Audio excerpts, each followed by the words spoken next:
Okay, let's proceed with answering problem number 3. This is Gorospe Company, and this problem requires us to get the balance of the accounts receivable. So we'll have to do some adjustments, and then yung necessary adjustments relating to the above audit findings daw.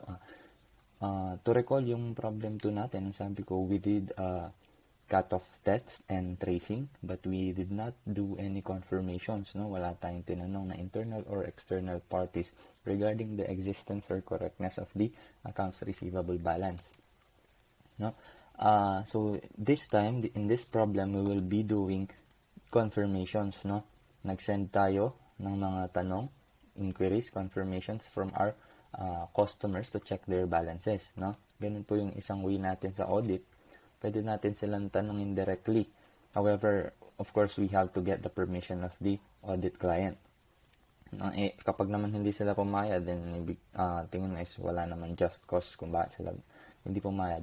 You can issue a disclaimer of opinion, diba? Or yung scope limitations.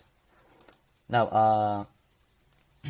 ito, meron silang confirmations. Aside from asking questions sa kanila, pwede mong gawin is what companies usually do is they send month-end statements dun sa mga clients nila.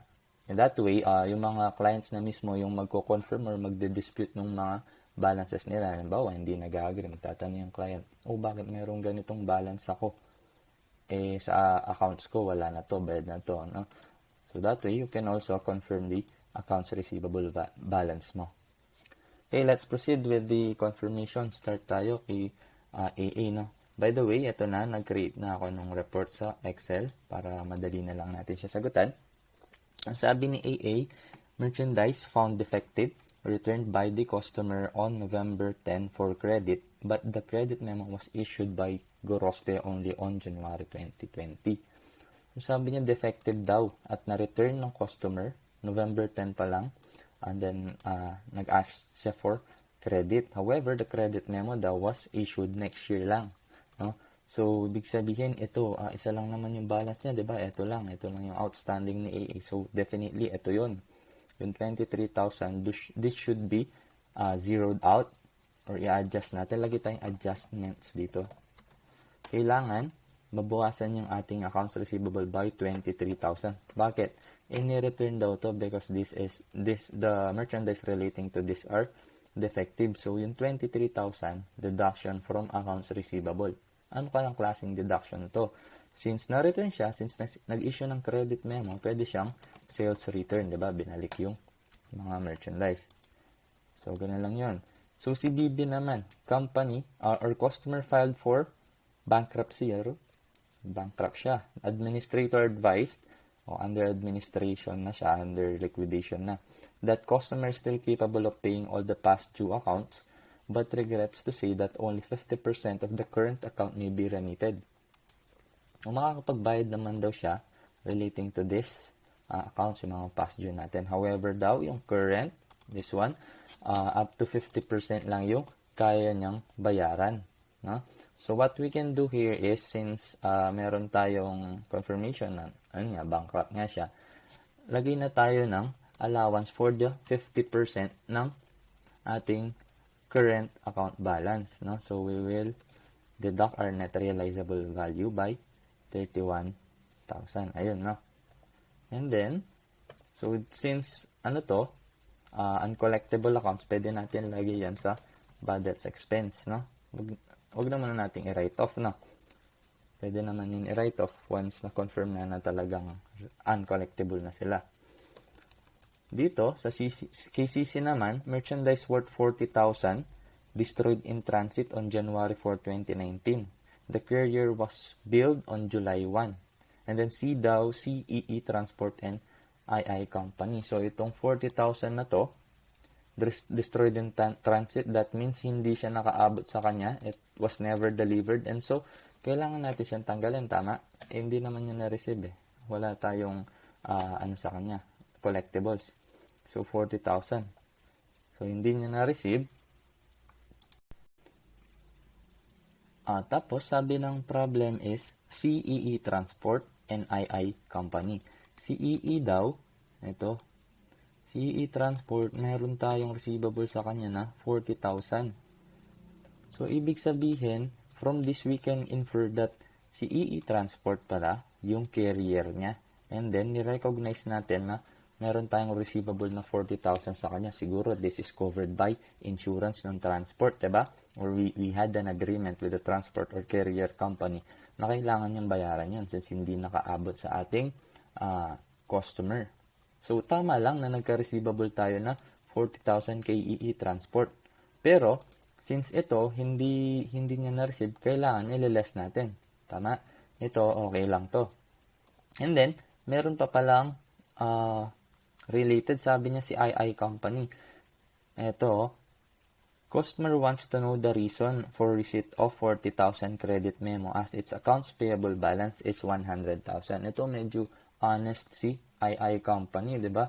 So, sa record niya daw, 100,000 yung kanyang payables, pero yung receivables natin sa kanya is only 60,000. So, yung difference is 100,000 less 60,000, 40,000. So, same amount with the amount, the inventory destroyed. Yung gusto na naman palang sabihin sa atin ni problem is that yung credit na dapat para kay CC Corporation is napunta kay II. So, ang kailangan natin gawin, i-add back natin dito siya. So, what will happen is that magzi-zero out yung ating adjustments. No? Ang mangyayari is, transfer lang from one customer to another. So, hindi na kailangan gumalaw ng ating books. Wala na tayong entry kasi lilipat lang yan, di ba? Same balance. Okay? At dito, ito yung tama. Sa kanya tayo may receivable, no? So, proceed tayo after ni CCD. Sabi niya, DD, customer billed twice in error for 10,000. So, ito yon. May dalawa nga siyang 10,000. So, in error daw na billed siya twice. So, what will we do? So, kailangan, i-deduct natin ng 10,000 and reduce our sales. Dahil dalawang beses ka na nakapag-bill. Diba? Bawasan mo, overstated yung sales mo because of a duplicate invoice or billing. No? So, deduct tayong 10,000 and attribute natin yan sa sales. Si EE Transport naman daw collected in full on January 15, 2020. So, ito yung natin, diba? Carrier company na binil natin because of the destroyed goods. So, makakolekta ka daw on January. So, tama lang na may 40,000 ka talaga dito. Wala kang kailangan adjustment. Okay na to. No? And then, FF. Paid in full on December 29, 2019 but not recorded. Collections were deposited January 3, 2020. Nabayaran na daw ni customer to pero hindi natin agad na-reflect sa book. Siguro yung bookkeeper natin, hintayin niya na ma-deposit muna sa bangko yung ating collections, no? So, ibig sabihin, kailangan mag-deduct tayo ng 31,000 dito. Pwede nating i-record yan under cash dahil meron tayong collection, di ba? Yan. And then si Gigi received account confirmation from customer for 11,000. Investigation revealed an erroneous credit for 10,000 CHH. Ayun. So ito magkadugtong na naman daw si Gigi and HH. Ang nangyari, honest din si Gigi, sa records daw niya meron siyang 11,000 na payable kay Gorospe. Pero, nilitaw sa atin, sa statement niya is 1,000 lang. The reason behind daw is that because yung credit na dapat kay HH napunta kay GG. So, dito, i-add back natin na 10,000 and i-less natin na 10,000 for the credit, no? So, same with yung nangyari kay 40,000, wala rin tayong accounting entry because naglipat lang tayo from one customer to another, no? Offsetting yung effect in the balance of the AR. And then, eto, si JJ naman. Si JJ daw, the customer accidentally paid an invoice amounting to 15,000 twice. So, this is an overpayment or duplicate payment. Sa point of view natin, duplicate collection. Ang mangyari dyan, sabi ko, when we encounter a customer credit balance, no, ang gagawin natin, instead of deducting or offsetting this credit balance from our accounts receivable, we have to record it under current liability advances from customers, no? So, ang mangyari dito is adjust natin, add back natin yung 15,000, no? Oops, ano nga 15,000 advances from customers. Yan, utang tayo kay customer, no? So, ayan. So, that is the last item natin sa audit. So, kailangan na lang natin i-sum up yung adjustments natin. So, yung net adjustments daw natin, eto, meron na pala akong ginawa kanina ng formula, is 80,000, no? Negative siya. Ibig sabihin, we'll have to reduce our accounts receivable by 80,000. Now, ito na yung sagot sa number 1. No, hindi pa, di ba?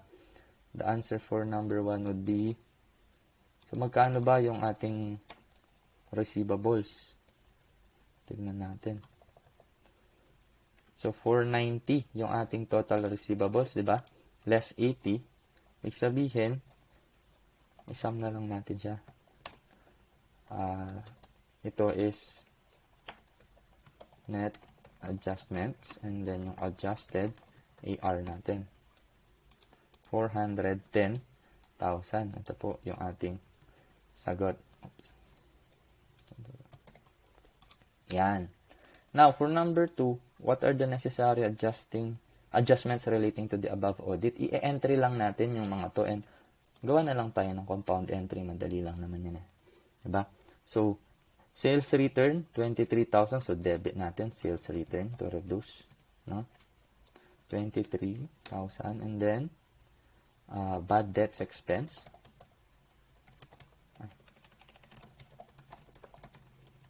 31,000. Ano pa? Yung 40,000 wala. Yung 10,000 debit sales kasi duplicate po siya. And then, cash na 31,000 for the collection na hindi na-record o na-reflect. Ayun. So, meron pa ba yung 15,000 advances? So, dito, i-offset na lang natin yan. Na dito dapat yan, advances from customers na 15,000. So, now, dito, syempre, dito, pwede natin tanggalin to. So, yung total niya is 95,000 and we have 15,000 on our credit sales and credit side, no? Sorry. At ang alam natin, yung net adjustments natin, AR, pwede mong gawin dyan is 80,000 na. Alam natin, yung AR natin is 80,000. Yan. Pwede lang ganyan. Alam na natin yan. Or, pwede rin na isama mo yung debit side. Dahil alam mo naman tama yung ginawa mo, isama mo lang yan, then deduct yung nasa credit side mo. Ayun na. Yung entry mo is debit sales, 23,000 para sa adjustment KA. Debit bad debts, 31,000 for B. Tapos debit sales para reduce mo yung duplicate invoice billed.